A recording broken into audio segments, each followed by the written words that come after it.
Master minds commerce చదవాలనుకునే 10th inter విద్యార్థుల తొలి ఎంపిక. రెండేళ్ల కూటమి పాలనలో అన్నదాతలు అధోగతి పాలయ్యారు. నష్టాల సాగులో చిక్కుకొని కొట్టుమిట్టాడుతున్నారు. సాగు భారమై బతుకు బరువై సంక్షోభంలో కూరుకుపోయారు. ఏ పంటకు మద్దతు ధర దక్కక బాబు సర్కార్ చేస్తోన్న మోసాలకు బలైపోతున్నారు. కొనేవారు లేక, అమ్ముకునే దారి లేక, పెట్టుబడి ఖర్చులు దక్కక, అప్పులు తీర్చలేక రైతన్నల బతుకు దుర్భరంగా తయారైంది. దేశానికి అన్నం పెట్టే రైతులు భార్యా పిల్లలకు పట్టెడన్నం పెట్టలేక పురుగుల మందులను ఆశ్రయిస్తున్నారు. ఇంతటి విపత్తులు ఆదుకోవాల్సిన కూటమి ప్రభుత్వం చేతులెత్తేయడంతో ఆసరా లేక భరోసా కరువై అన్నదాతలు విగత జీవులుగా మారుతున్నారు. ప్రభుత్వం చేష్టలుడిగి చూస్తుండటంతో రైతు ఆత్మహత్యల వార్తలేని రోజు లేదనే చెప్పాలి. ఉత్తరాంధ్ర మొదలు రాయలసీమ వరకు ఏ పల్లెకు వెళ్లినా ఇదే దుస్థితి. ఏ రైతును కదిపినా కన్నీటి గాథలే. విత్తు నుంచి విక్రయం వరకు గతంలో 5 ఏళ్ల పాటు గ్రామస్థాయిలో చేయి పట్టి నడిపించిన తోడు కరువైందంటూ విలపిస్తున్నారు. మేమున్నామంటూ తమకు భరోసా ఇచ్చే నాదులు లేకుండా పోయారంటూ వాపోతున్నారు.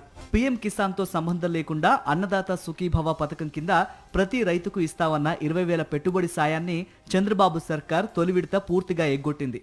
రెండో ఏడాది 7 లక్షల మందికి కోత పెట్టి 46.85 లక్షల మంది భూ యజమానులకు అరకొరగా 14,000 చొప్పున 6,560.18 కోట్లతో సరిపెట్టారు.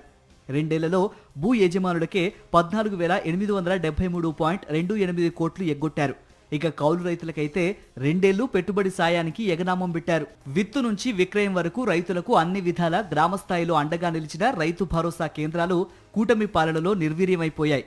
10,778 ఆర్బీకేలు కాస్త రేషనలైజేషన్ పేరిట 8,451 క్లస్టర్లుగా కుదించారు.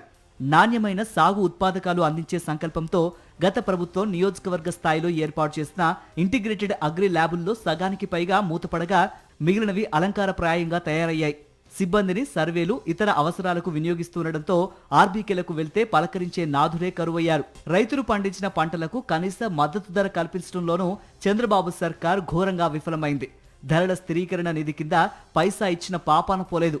ఉల్లి, టమాటా, కందులు, మినుము, పెసలు, శనగ, వేరుశెనగ, పసుపు, జొన్న, సజ్జ, మొక్కజొన్న, పొగాకు, మామిడి ఇలా ఏ పంట చూసినా మద్దతు ధర దక్కని పరిస్థితి.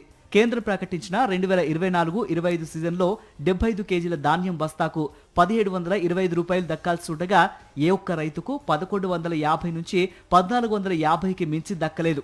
2025-26లో 75 కేజీల బస్తాకు 1,777 రూపాయలు దక్కాల్సి ఉండగా 1,250 నుంచి 1,500 మధ్య దక్కింది. మద్దతు ధర కోసం గతంలో ఎన్నడూ లేని విధంగా ధాన్యం, మామిడి, జొన్న, మొక్కజొన్న, పొగాకు రైతులు రోడ్డెక్కి ధర్నాలు, ఆందోళనకు దిగారు. సాగు కలిసి రాకపోవడంతో అప్పుల పాలైన అన్నదాతలు బలవన్మరణాలకు పాల్పడుతున్నారు. రైతుల పాలిట చంద్రబాబు సర్కార్ అవలంబిస్తున్న విధానాలు మృత్యుపాశాలుగా మారాయి. 2025-26లో 393 మంది రైతులు ఆత్మహత్యలకు ఒడిగట్టినట్లు ప్రభుత్వ లెక్కలు చెబుతున్నప్పటికీ ఈ సంఖ్య 540కి పైగా ఉండొచ్చని తెలుస్తోంది. మరిన్ని అప్డేట్స్ కోసం ఛానల్ను సబ్స్క్రైబ్ చేయండి. నోటిఫికేషన్స్ కోసం బెల్ ఐకాన్ పై క్లిక్ చేయండి.